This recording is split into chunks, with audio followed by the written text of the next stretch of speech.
Hey guys, what's going on? My name is Rio, and I just finished this book, The Way of the Superior Man. Finished it about a week ago, and I kind of wanted to make a video for other people maybe wanting to read this book, or even like just as a way for me to express and really like recap the book itself.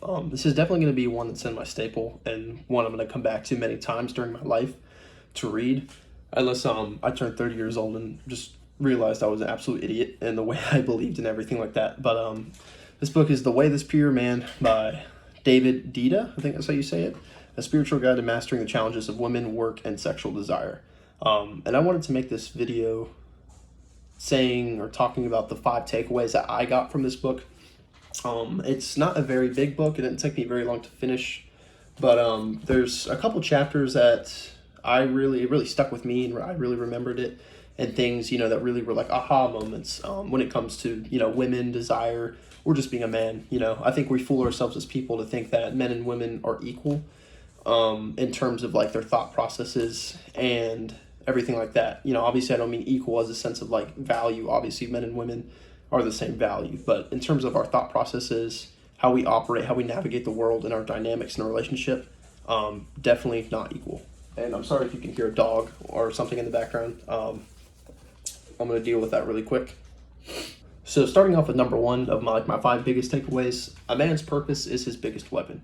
So this is something I didn't really understand. I would see a lot of men go through life, just without purpose and everything like that, just kind of nilly-willy, just going through the motions and everything. And even me being in like high school and stuff like that, and even I just turned 21, and even coming of age, I realized like men are so unhappy with themselves because they don't have purpose. They don't have like a drive and a goal are constantly striving for.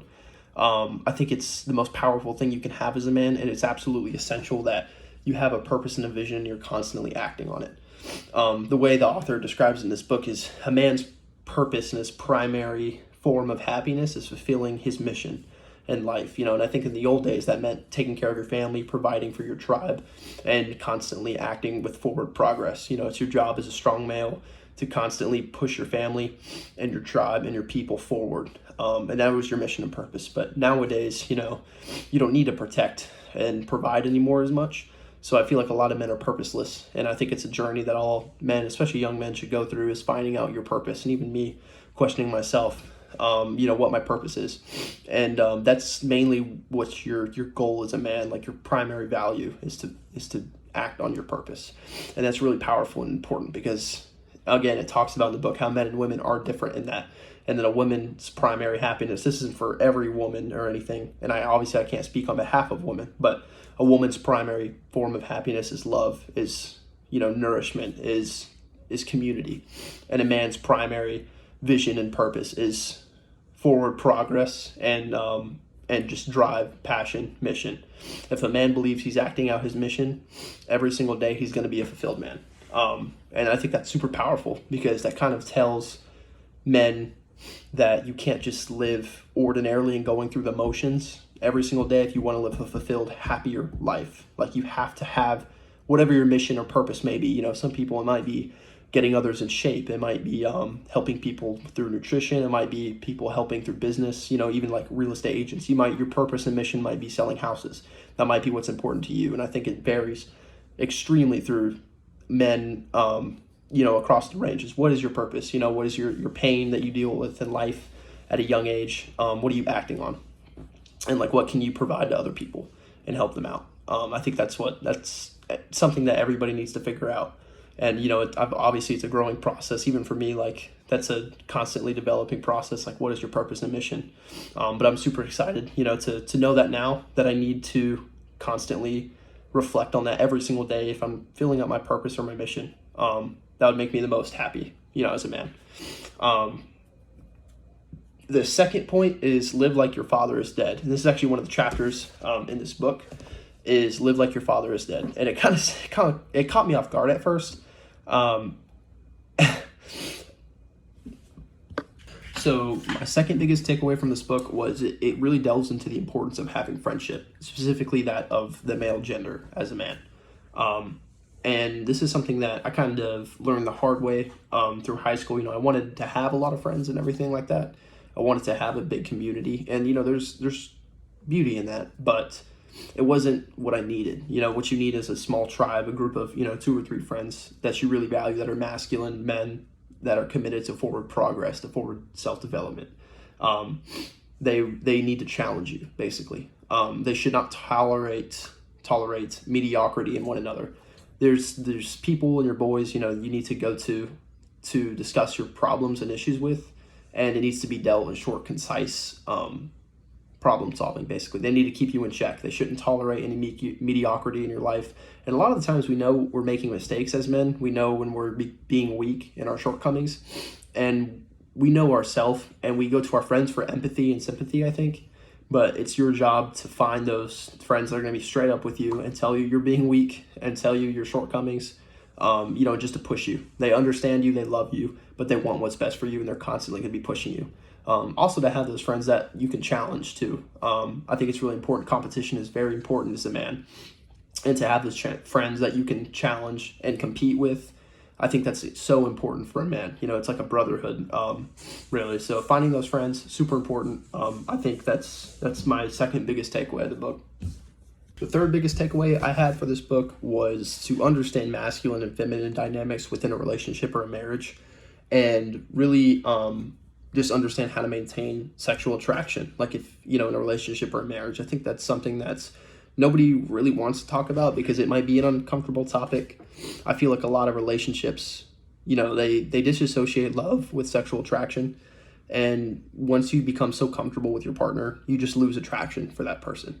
And it's a really sad thing. We see it a lot with our parents and with like long-term relationships. People think they can it's just the way it goes. Your puppy love dies. You stop developing in yourself. So your partner just stops sexually being interested in you. And you still love that person, but it's more like your roommate or your friend rather than a sexual partner. And I don't think that's just the right way to go about things. I think in a really healthy long-term relationship, maintaining that sexual attraction with somebody is extremely important, because that's your person, So just understanding masculine and feminine polarity. The more you are as a masculine man, the more you're going to attract a feminine woman. And if both parties, if the man and the woman are in their respective energies, the masculine and feminine roles, it's going to be a very passionate relationship. And I think that's extremely important.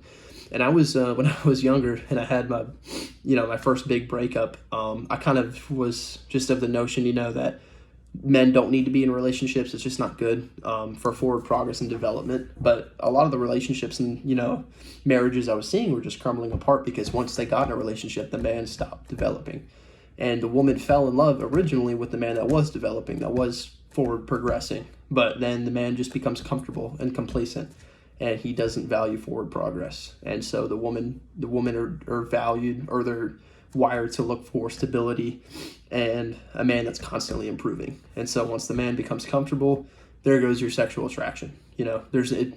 There's no longer any drive or anything from the man, so the woman loses interest, and subsequently the man's probably going to lose interest too. So it's really exciting learning about these things and how to maintain. The book talks a lot about maintaining that attractiveness, especially in your woman, and how to treat her and everything. And it's giving me a lot of hope and a lot of perspective, especially when it comes to dealing with women and in the future. I can't wait to apply these things, in a healthy relationship or a healthy marriage. It really gives me hope because as a kid that's seen a lot of failed marriages and failed relationships, I kind of was under the notion of it's just better just to not dabble in it anyway, but to live your fullest and express your highest dominant self. You need that person, you need to rely on a strong woman as a man. And it's in this book really goes in how you should do that and how you should maintain that attractiveness towards your partner and understanding your partner. So that was number 3.